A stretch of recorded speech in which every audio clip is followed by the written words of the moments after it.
Si on veut reconnaître moto atinde ko sala émission OK ko sala mission ko libérer mboka na yo ko benga moto zo reconnaître mokonzi na yo prophète ba réduire yeti na niveau na yo pe prophétesse soit prophète bo sangana ba tabongo bo sala ni ça c'est le kimisme c'est pas la volonté de Jésus-Christ exemple mukoni ni ba musulman ba ko sangana ba sala prière s'il vous plaît ba alliance ba sala ki pasteur nyonso ba ebi Esaïe 30 au premier verset ba bien monté les foufous les mêmes badi les biscuits les mêmes paquets ba yebi mais ce que bible ngo ba okataka nde ba parti mususu koto longo lango pour ba prophète ti le lono ba yete depuis kimbango akenda Edina bala zaki prophète le ministère pastoral non yo alobité yo sala de émission na elonga lobanga na kocho te ate Bible boya ki mwasi ate ya Bible elonga qui suis pona pekisa mama onkolo bengi na lotomo nga habité côté ate qui suis na âge na za mwana na pasteur de la foi si pasteur de la foi pe na mona IP jeune na somo azote ya kuna na cheur manimba fani je me suis dit Arza pasteur ou bien Arza prophète en fait na comprendre qui ministère en moté en fait ça wana omoni moto azo sawana kata don prophétique eza moto soka côté na mozindo ya prière ndé a moni ba révélation a moni mais moto azo sawana kata ministère prophétique ici faut les gars liboso na besoin ça quoi OK tu évolues allez awa génération oyo songo totie le paquet voilà aotina maloba ki ba otiela nga mbongo po babungisa nga mais tant mbongo goya na bunga te mbonga makila na simba ate alors pour ya basta mi bali pona yo pantalon de boy utu ba biso no soto ba ya pantalon fo mi bali ndela tala moi sindala tala est-ce que blues ami bali zala blues ami bali zala to yena débat mo papa Israël tango ke ko bunda tana mutuna yo ezaki na bato bazali ko sambela ezaki na bato bazali ko bunda siko bato wana ba ko bunda ba ko sambela bazali peuple de Dieu voilà ba boka nzambe te siko na kata résultat zaki nini tango ba bunda ba musu ba sambela ba musu bazali négocier te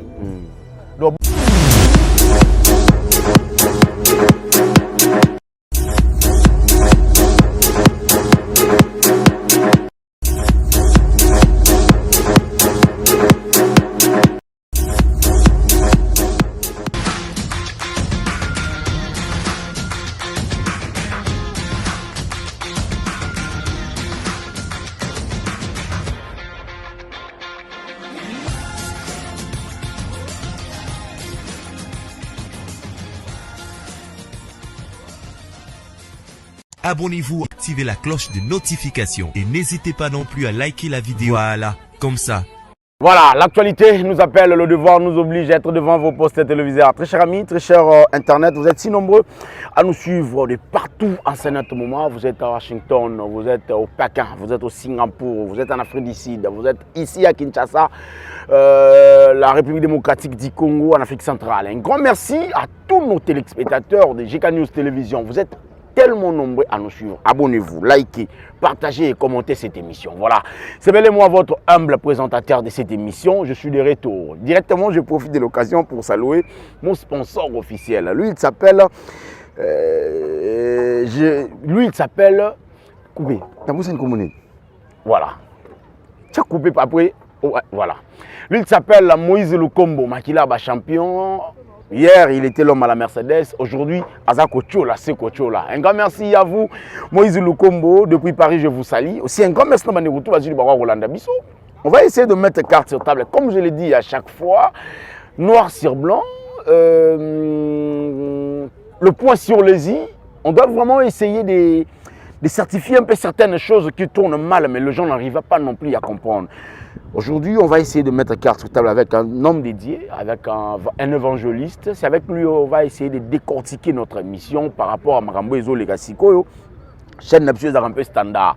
Des fois, tu joues la musique, des fois, tu joues théâtre, des fois, tu joues plus basal nanza, mais pour tous à idée, le lengeni ni mboge kende. Et mon personne qui est au casual, que je Jean-Marc Kabound, par rapport à Maramba Loba qui vis-à-vis à Mokodi Mboka, ceux qui ont casual et pesami, tu joues épée. Il y a certaines personnes qui nous disent que sortie médiatique n'est pas de côté. Bon, tozwi ete toza pe na ida ko condamner ete parce que ya zaki na pouvoir ayebi makambo ndenge zaki soki ngolo ayebi soki nani mosombo azobela il faut ndima epo bango mibaye bakala kata mai mosombo na ngolo baba mbisi soki monganza ebisi yo mboto azobela il faut ndima Jama Kabund alobi makambo biso pe to ndima te mais tu as pe na moi ba doute pourquoi parce qu'il est pas kana mai ah parce que biso ba information moto akana kata mai voilà on va essayer de mettre carte sur table avec Steve notre caméraman réalisateur à la prise de vie aussi à Fabien Poi moto Nzambe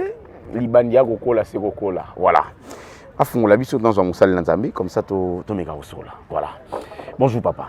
Bonjour papa, Yamsi Yambe Bokulaka, Somi Abamongo et Kajende Bosekota. Et pas Kato. Merci beaucoup.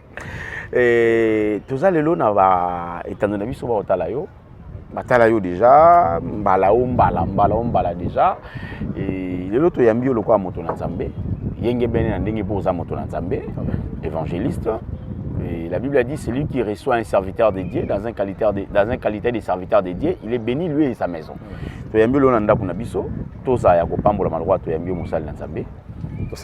Merci. Éternel Dieu, merci pour la grâce, merci pour l'opportunité. Comme tu as dit, la qualité à Moussali, la casquette na yo tika ete ya pambolama. Donc oye pambolama, ndeko nanga pambolama pe liboto mo be pambolama. Amen. Na ba kolanda biso la bénédiction à la partage na bango. Du début jusqu'à la fin, mon lit au centre par le nom de Jésus-Christ, nous avons su prier. Amen. Amen. Voilà. Bandeko botali biso boza béni parce que toyambi moto Nzambe. Moto Nzambe. Rapidement, on va essayer de mettre notre sujet, to décortiquer en moment moké. Bon, to décortiquer en moment moké. Les appelle-moi vite fait, mais tout vanda wana. Ok. Pour yanzia to leka. Habiter sur pour salir remarquer.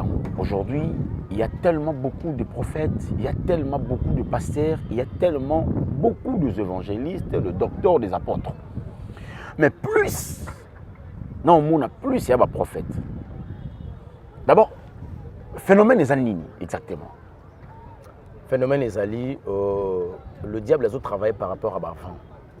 Ok, mon pépé. Ils ont mon pépé. Ok. Ils ont mon pépé parce que le diable a ça la lecture, il y a moto. À partir de la recherche, il y a information, il y a mboka na mboka. Aujourd'hui, même matin, il y a la circonstancielle. Le matin, il y a un Congo, il y a Londres. Cause, ma besoin, il y a plus peur de Congolais dans Londres, il y a Mouké. Ok. Il y a un moni, il y a un lien, il y a un voyage, prospérité, Libala, stabilité. Voilà. Et puis, il faut ajouter ma malédiction. Alors, nous allons à Londres, nous allons voyage pas qu'il y a aux États-Unis. Nous allons aux États-Unis, au Témbokani. Donc, allez-y comprendre que déjà, ils ont maté à mon circonstanciel. Alors, voilà. C'est quand je dis, ils ont vu un prophète au monde, il y a eu un ton en Bokanabiso. Vamoro Yaki Awa, pasteur va comme ma veste. Si, je me rappelle. Ma veste. Voilà, Yaki Makasi. Et au monde, il y a des pasteurs, des apôtres, qui ont Vamoro Boeti à un certain moment. Le prophète va Bima. Le prophète va combattre le pasteur Wana. Époque le prophète, il y a époque Deniles, Nema Sikaten, Datang Bango Baye, on peut payer Bango Payaki. Ouais. Mais tant avant, après Bango, je pense, l'évangéliste va payer qui. Soit avant ou après Bango, on va sonner qu'à foutre, qui s'amène qui bille, va payer qui va croisade. Voilà. C'est des martyrs, CPC, Congo pour Christ. Ça va avant. À un moment, vous allez. Va mourir à titre, archevêque, évêque général, archibishop. Voilà. 20. Si vend les longues, tu as pasteur, mocassin, pantalon longue, tu as un iPad, pasteur alimenté, tu as très doux. Bon, tu as un fond sonore. Oh my God. Ma sœur, ma coupe, ma zolé là. On a vu un pasteur de la première génération de Bisso Kaka. Pasteur Joël, un prophète. prophète ke bango tout est baye na ba génération na ye pas parmi ba prophète bande oté na kata iPad pasteur Moïse Mbi je sali pasteur Mike Kalambai bango baye na vent wana ya ba génération wana et betelo kona bango ouais et kangi ti ba scandale pe bimi ba scandale beti pandi bango j'aime pas qu'on parle de ça ba scandale ba Peniel koto Eliane Peniel ko bete suna passé parce que bongo le motema. Amen. Bon, on va arriver, tu continues. Alors, et ça dit que, après yango, mbalamo comment kiono ebeta makakala ya chat ma likola TV. Donc à place meya. Motem ça vers likola TV. Exact. Et bomikop. Ndo moni yo son na ba prophète. OK. Ba ben yango voyance. Avant voyance et comment qui voyage astral. OK. Le pasteur va se dédoubler. Je peux faire le voyage astral, quitter le corps, un voyage en esprit. À un moment, je vais voyage. OK. Néanmoins, il y a une poche dans $2,400. Il y a $20 ils ont autant, $50 ils ont autant, $100 ils ont autant. Là c'est vrai. Et ça peut bon dans ta poche non. Et ça bon pour yokanaki. Ah OK, ça n'est pas yokana. Ne bo yokana comment tu on va bien en voyance. Après vamo ya na YouTube. Ya bat bakuta na yeso manzela matuma boma, yeso abimela ye, akufa la muka, abela kiliboma, azaki magicien. Vamo ko na YouTube matuma ex-magicien, témoignage horrible. Témoignage mara musomo. Nzamba okombola ka mukebuke. Papa, si qu'on a minute au 20 ils ont pesé et ça y a ma prochette. Ma prophète. T'es ma prochette. Ah OK. Pour ma prophète. Si le lono bayete. Depuis Kimbango Kenda. Edina Bal azaki. Il a qui prophète c'était. Azaki un ministère pastoral. Non, pardon, apostolat. Il fut un apôtre. OK. Apôtre Edina Bal. Nous Edina Bal.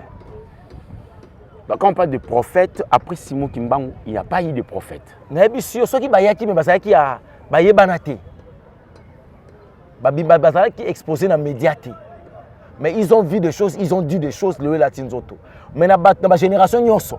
Comment batana ti lelo. Prophète azate? OK. Yo ebi moko. Atana ninga kala. Papa paix à son âme, né masika, papa Sikatenda. Azaki apôtre. Azaki apôtre. Moi, je suis un prophète. Moi, je suis un prophète. OK. Évêque pastoral. Le valable pastoral. Ah, pasteur. Trésor Moukouna. Ah, pasteur. Ah, il n'est pas un pasteur. Est-ce que n'importe quoi, papa, Moukouna, Moutombo, Moutombo, un prophète?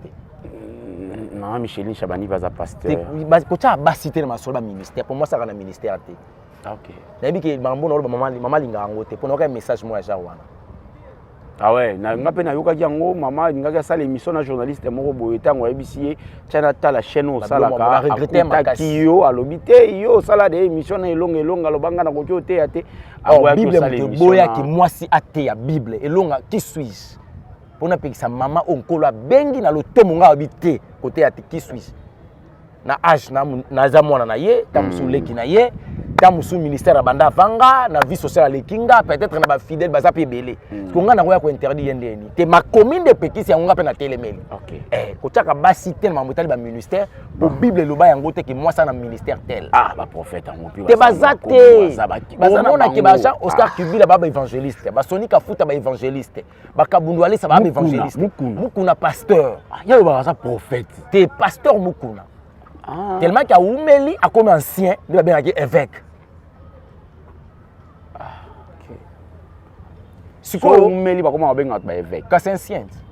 Ah, évêque il l'accent. Ancien. OK. Ancien. Mais ce que tu as le mais c'est un critère d'être un évêque. Être critère d'être un pasteur, d'être un prophète, un évangéliste, un docteur, un apôtre. Au monde en Congo, atami bali ba comité.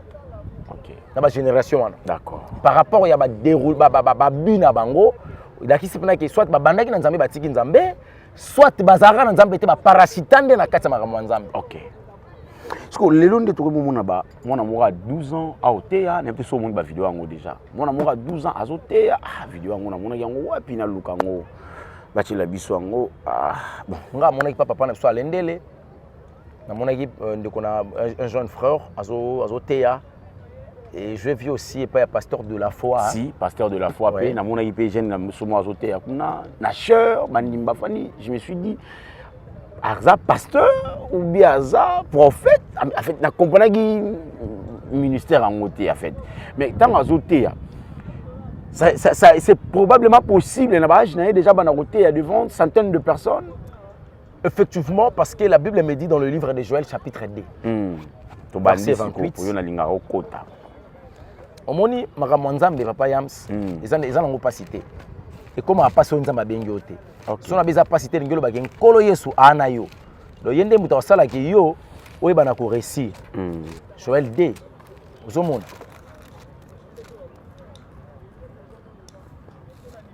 Joël chapitre 2 verset 28. Non, 29. 29, ok. Joël 2, 28, 29. Na kitna tang na komo Jésus Christ. Amen. Après cela, je répandrai mon esprit sur toute chair. Vos fils et vos filles prophétiseront. Vos vieillards auront des songes et vos jeunes gens des visions. Même sur les serviteurs et sur les servantes. Dans ce jour-là, je répandrai mon esprit, la parole du Seigneur. Amen. Encore à Bible lobby, je répondrai mon esprit à un moment. Na otina molimo nanga, molimo santo. Akoya, akokita kata bana mibali pe kata bana basi. Bana mibali na bana basi bako sakola. OK. Bana basi bako sakola, o ba ko benga na don prophétique et non na kata ministère prophétique. Mais bana mibali ne bako prophétiser na kata ministère prophétique. Nangana côté la marche bani place wana. Kasi asakola na ministère te na don. Na don kaka. So monika. Non, na comprendre te. Baza pour ça moi précision. Aw sakola na ndinga don ndengeni. Omoni moto azo sawana kata don prophétique eza moto soka côté na mozindo à prière. Ndé moni ba révélation, moni. Mais moto azo sawana kata ministère prophétique, il faut les gars liboso na besoin ça quoi. OK. Tu évolues. Allez. Awa génération oyo Molimo Santo a quitté qui me la Pentecôte, mais acte chapitre 2. Accomplissement de la parole. Mais Seigneur a telle une génération où tu as l'élo. OK. Boulou yeke et koti. Diable qui a fandi dans le monde kabbalistique, monde amai. Abimisi ba sirène des eaux. Aboua qui bango na katsa ba ensemble. Tango ba koti na katsa ba ensemble, ba pasteur ba longoli bilamba. Ba komi ko kwea na ba sirène, bango ba ko ba kwea na ba sextap. No moni molumbu et koti makasi na église. Wana mingi na limité. Avant sextap. Ouais. Et avant moko ya monde pandaminium. Ba pasteur ba komi ko lobela plus le bien matériel. Ba komi ko soit na entre et ba ola ba bilamba. Ba otenga ba bosuna bango. C'est le monde pandaminium. Diable tanga a Georges bango na monde pandaminium aibi ko sakana bango akitisi bango nda ko changer monde à côté na monde kabbalistique na monde amai abimisi ba serre tango ba sirène ba bimi ba koti kati ba serre à travers ba maquillage ba poutrement na bango bilamba le zo kota na église est-ce que ça bilamba ko kota na église jipatai kangiser ba seigneur sezo mona na serre azo travailler libo mon plat jipeza à moi taille pourtant ko kota na église atika mo lo mo libo serre na biso pena za mouyi avant na liboso aza mwindu mais maquillage atie akomi chocolat to akomi pembe akomi lokwa chinoise parce que pasteur elongisera bimisi eleki ya ma pasteur parce que pasteur abongo na mukie faiblesse na ye tindenge ko la benga ye tindenge ko la benga pasteur faiblesse to bitumba vina ezaki ekobo po na mokili ezaki champion ozomona voilà siko baguna ye comme côté une église plus envoûtement. Non, le pasteur va longoli bilamba na ba sœur, na ba femme mariée va longoli si bango bilamba ba koina ba sex tap. Voilà. Baza exposé. Seigneur s'est fâché. Kolo siliki. Tellement que kolo siliki. A comprendre que na ba taka na kokité. A quitter biso bilenge to landi mbongo. A quitter les sous koleka.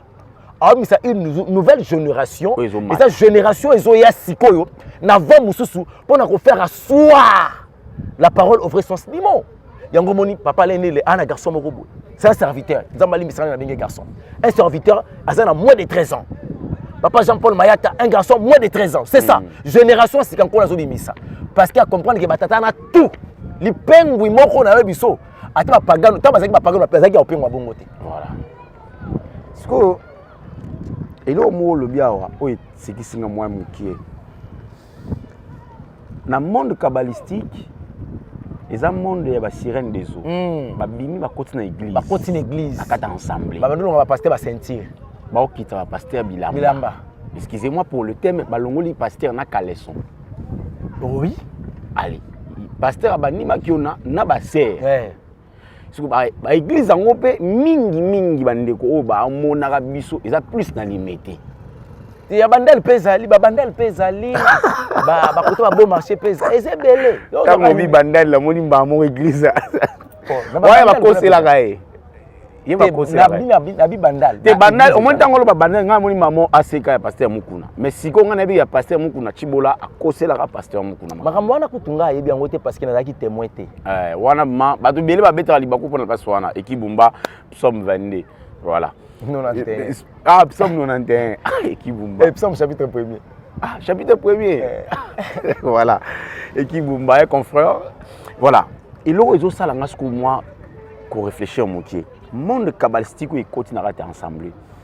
Génération montante aujourd'hui, ils ont vendu ça ministère prophétique, ils ont vendu ça siko malobankolo.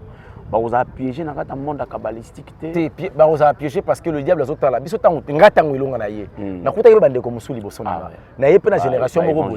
Mais na kata génération biso to ye. Nzamba bisangelo moko. Abi elonga soko lingi au reçu, il y a que quatre choses. Zala likolo sexe, zala likolo mbongo, zala likolo orgueil, zala likolo mensonge. OK. Et ça quatre poisons au diable à la génération na bino. Moment na la génération na biso, bato ba escroquer bato mbongo na niveau moko impossible en internet. Oui, ba pasteur. Donc lingolo ba ke bazaki confiance bato vis-à-vis ya ba pasteur. Ba bato manesa ba orphelinat. On te fungoli orphelinat moko boye. O sala offrande pour ba orphelin pour mona likambu na. Tant boya lukela offrande à orphelin et ata orphelin moko akomate. Voilà.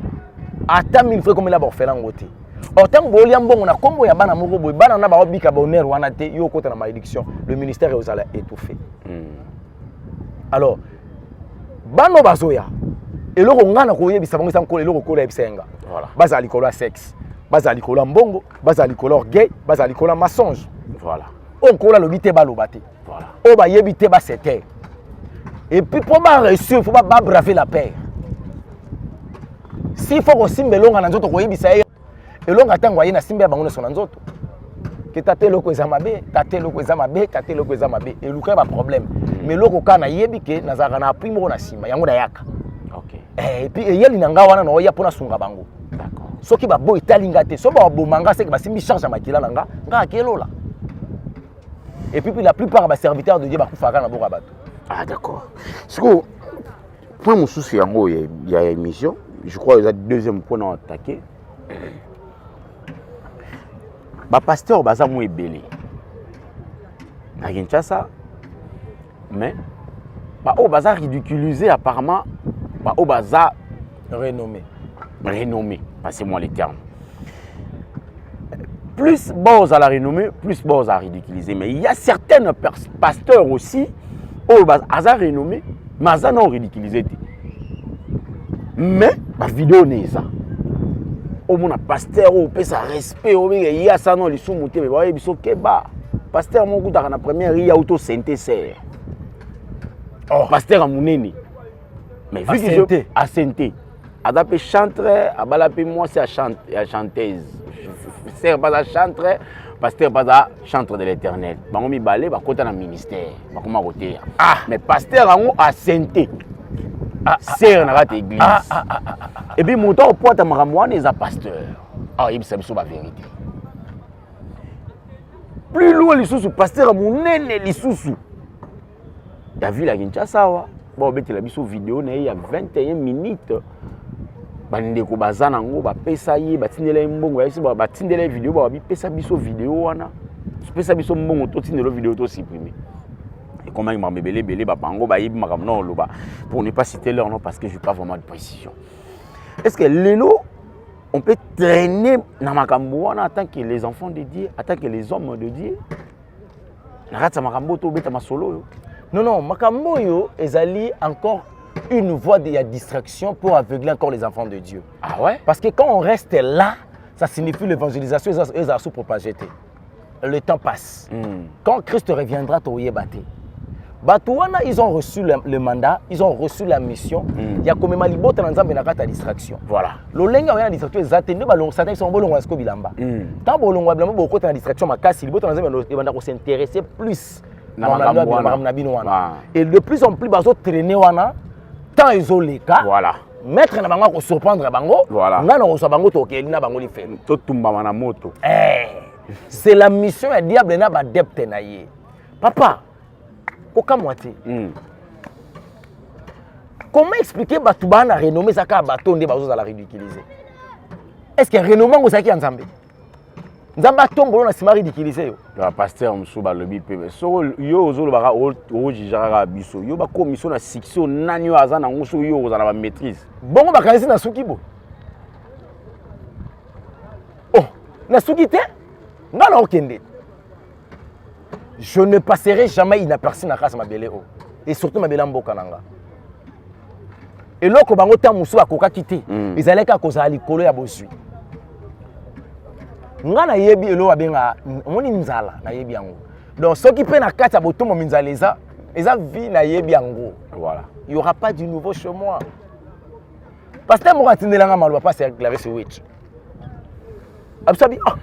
Yabe un petit pecho yo yebi ah. Babubu na mona lataka boy. Ye pas son bango. Et où t'as bene pas c'est clavé ce witch. Pas tout temps va bene ba vodou. Ah. Et puis que Petro Azam mystique a démarré nanyo, il y aura des pasteurs au lobé. Ah, Zambalola. Nga manga babuye sala mala linga nga deni lesi hein. Yebisa ye total la raé. Mais abunga te po biso mbongo ebungisa biso a. To tchele paquet. Voilà. Otmina maloba ki ba otchela nga mbongo. Po babungisa o. Po babungisa nga. Mais tant mbongo go ya na bunga te. Mbonga makila na simba ate. Ngamba makila na simba ate. Voilà. Déjà na futa anda kwa batu onko la sala ke na futa na komo yeko na ndeni ba chaka brique pour na tombo la fondation pour na venir ya Indira Gandhi na Tuberger Queen na Joachim soki naza mbonga moto na mata moto so ezate na boza ta 1 litre na che carburant na mutuka mwa muke na kepe na kwa moboy na sali pe likambo na sali émission na zongi. Voilà. Soki tanange kokina koti zamba. Ba amanga ni baza la sauver. Voilà. Ponanga ça me suffit. Et nan dekunanga moko abenganga parti allemand na bana nga papelonga so il faut senga bisombongo ko sima mbonga makela te ko bunga te comme ko pengwa te s'il faut senga rabiso to sunga o senga biso. Voilà. Mais ko so mbonga batu wana te. Donc je sais que il y a un club des hommes soit disant des hommes de Dieu ba chaka mbongo uti pa ya satana po ba so batu ba longola bango na kawana ba ya balonga bango panzambe bakota na kana bango po teretika la vide po mutu atelemela muninga te baloba te ke biso toza dans le faux parce que biso so tozali papa to moni oki pasteur wana ozaka ne longa même wana komina niveau boti libanda c'est pas normal aza mutu te neni njoto pe sumuka bongo azo ne ko boleni passer pe botala kapindinga oya kapéglise te église ndé faut discipline yango moni longa ministries pantalon moi si kutala tande pantalon te tina ndako na bon moi si so ça mena elonga ministre il faut la tara bible le moi s'il faut d'une manière décente moi ça tara pantalon te bible me le Deutéronome chapitre 22 verset 5 ba préciser pe moi ça ta bilama pantalon te pantalon te pantalon c'est mbana ya basto mi bal pona yo pantalon de boy utu ba biso no soto ba pantalon il faut mi bal ndela tara moi si ndala tara est-ce que blouse mi bal izala blouse mi bal izala. Il y a des bons mots et au fond, la vie se souvent. On va chuter. On va pantalon la basse, ça là. Bon blouse à mi balle. Cola, bon bamba ta cola. Au bando ta cola ndé. Qu'est-ce que ça pour na bassi? Si ko cola ba sala kiangoni. Quelle est la mission ya cola? Ozali na martyreté des grands hommes de Dieu de notre pays ba se réunir pour na ensemble pour na FARDC. Dommage pour vous, vous n'étiez pas là. Qu'est-ce qui s'est passé? Vous n'étiez pas invité? Ce qui frère, il y a pasteur Patrice Ngoy Mousso Kwazalaki, c'est un homme de Dieu qui a monné dans la guise. Mais est-ce que le pasteur Azalaki? Soit Azalaki, c'est un grand homme de Dieu. Mais il y a eu quand même des pasteurs de Dokamba, général Soni Kafutarok. Grand par rapport à Nini. Par rapport à temps basé dans le ministère, par rapport à âge Bazanango. Renommé na Kombo na Bango. C'est pas la grandeur. La grandeur, c'est quoi exactement pour vous? La grandeur, c'est gagner beaucoup les âmes. Mais Dodo Kamba, Tu peux pas être, tu peux pas, non. Tu peux avoir beaucoup de fidèles qui t'aiment, mais qui t'aiment pas Jésus à travers toi. Ah ouais, vous voulez parler des âmes, il y a Bato Bayambi, Yesu, à travers eux. Ceux qui ont gagné Bato, on est belé, nous avons réellement malonga. Bato le quoi, papa Nabiso, Renard Bonke, papa Vernon, paix à son âme, Bato de la paix à son âme, ok. Vous avez gagné âme et belé. Ma part, bango. Les autres ont souffert parce que Congo, si nous Congo, tu as souffert les autres. Mais tout guerre, bah ça me pour la guerre. Est-ce que beaucoup de gens parce qu'on a vu l'église est belée. Il y a certaines personnes même parce que Bichot nous a journaliste d'investigation, tout ça qui est fort, ça appelle un stade, tout côté qui peut mais bato musuba c'est Bichot ah ba maikari pe bazali, ba rose quoi pe bazali parce que ba sangi ba église nyonso, en fait religion nyonso, ba ya to sambela pour na mboka na biso.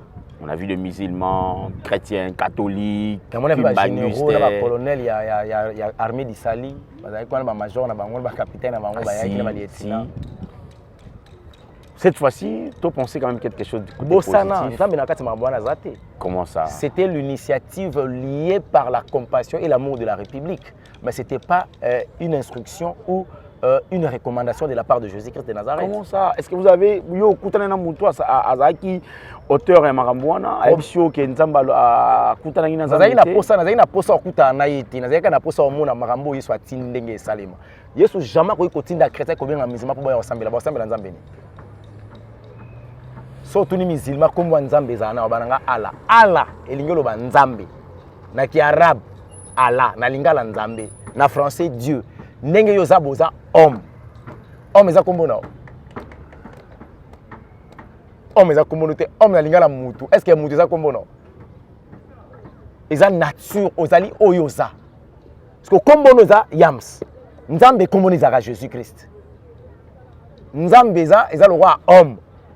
Donc, ils ont communauté, comme Nzambe à Jésus-Christ. Parce que la Bible me dit qu'il y a un seul nom qui est au-dessus de tous les noms, c'est le nom de Jésus-Christ. Ce que les musulmans doivent reconnaître, c'est que Jésus est Nzambe. On va reconnaître à Jésus le quoi prophète. Bon, ce que nous devons reconnaître, nous devons atteindre que mission, ok, que la mission pour libérer Mboka na yo. Au Québec, nous devons reconnaître Mokonzi na yo prophète. Bon, on réduit le niveau na yo prophétesse, soit prophète. Bon, ça c'est le kiménisme. C'est pas la volonté de Jésus-Christ. Exactement, mukoni ni ba musulman ba kosangana ba sala prière s'il vous plaît. Ozaka ndé contre vraiment pour yo ke naité. Te na ko ki mamba bongo te parce que c'est écuménisme. Ndeko écuménisme papa Yams. Est-ce que faut yeba ki la Bible me dit non, kosangana Isaïe chapitre 30 ils écoutent interdit. Est-ce que ndé ba sangana ki bon. Premier verset Bible dit malheur dit l'Éternel enfants rebelles aux enfants rebelles pardon qui prennent des résolutions sans moi.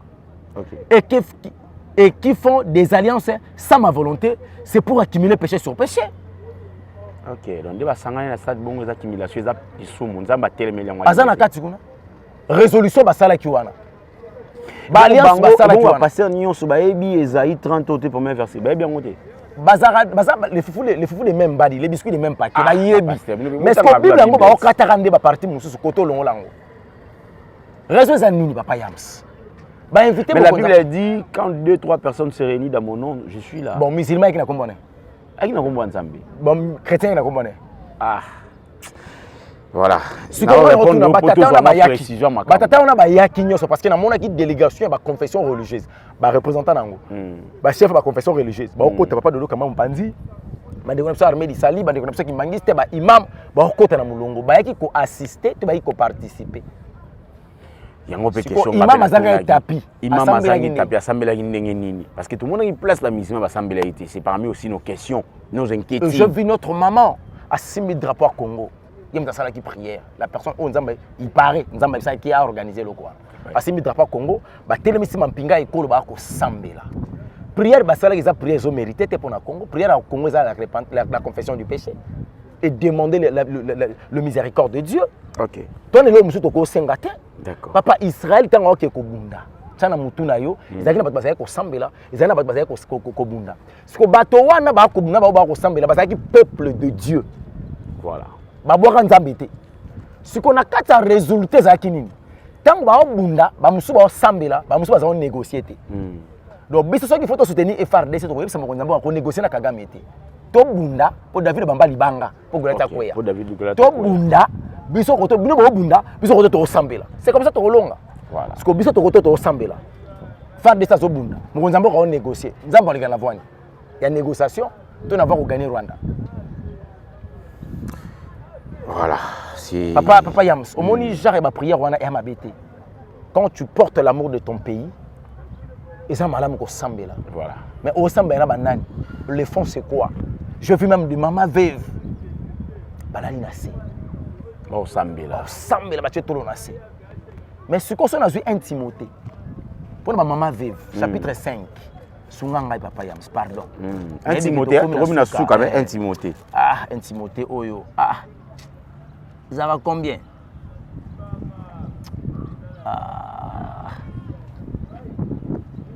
Dans un Timothée chapitre 5, dans le 3e verset, dans le Jésus-Christ. Horaire, les veuves qui sont véritablement veuves.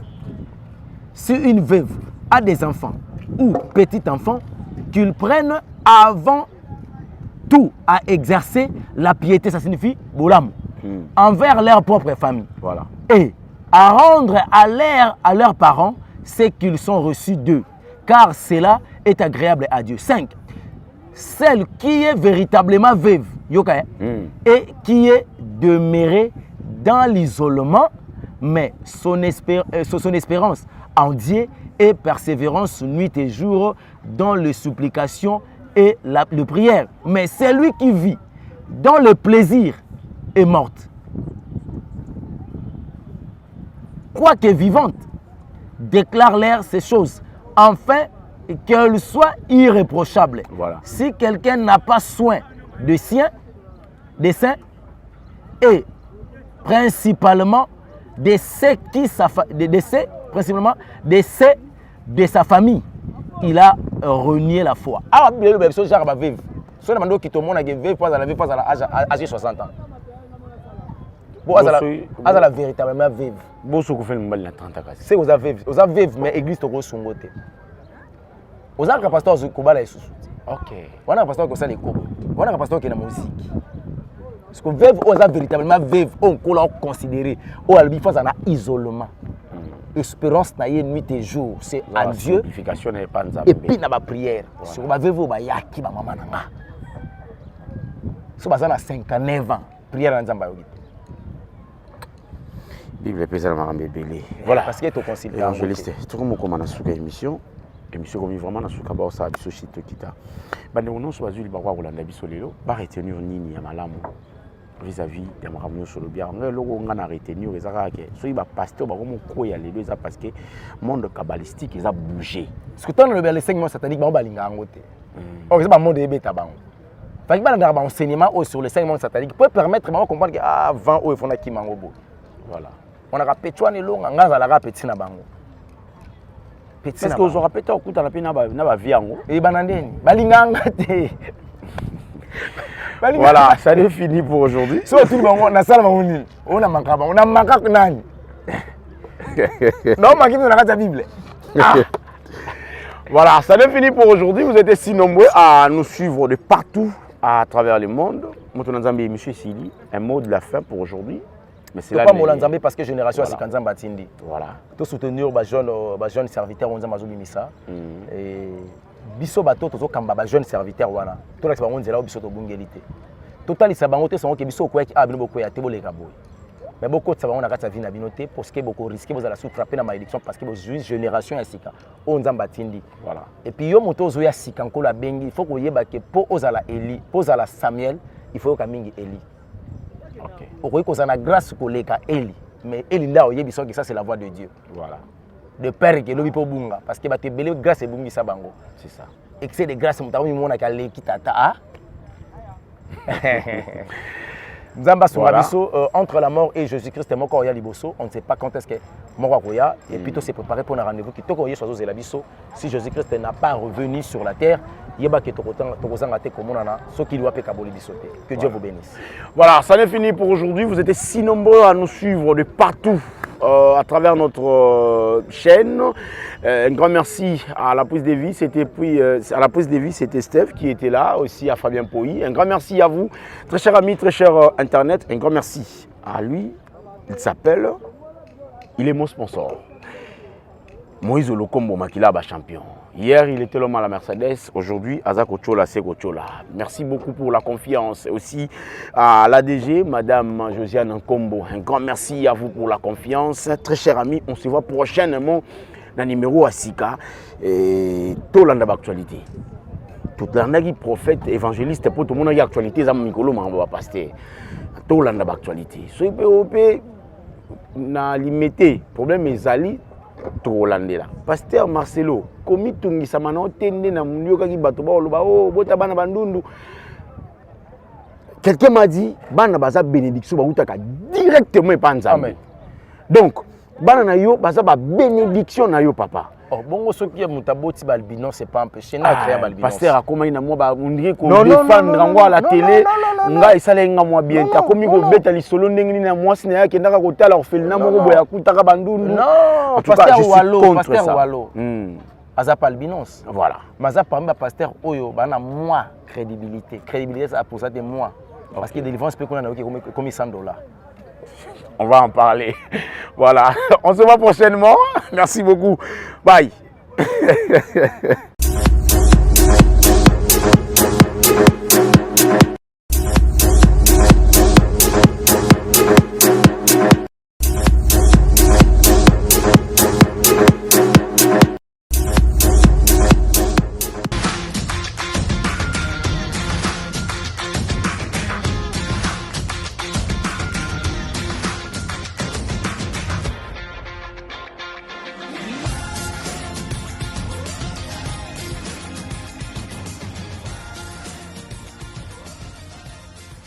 Abonnez-vous, activez la cloche de notification et n'hésitez pas non plus à liker la vidéo. Voilà, comme ça,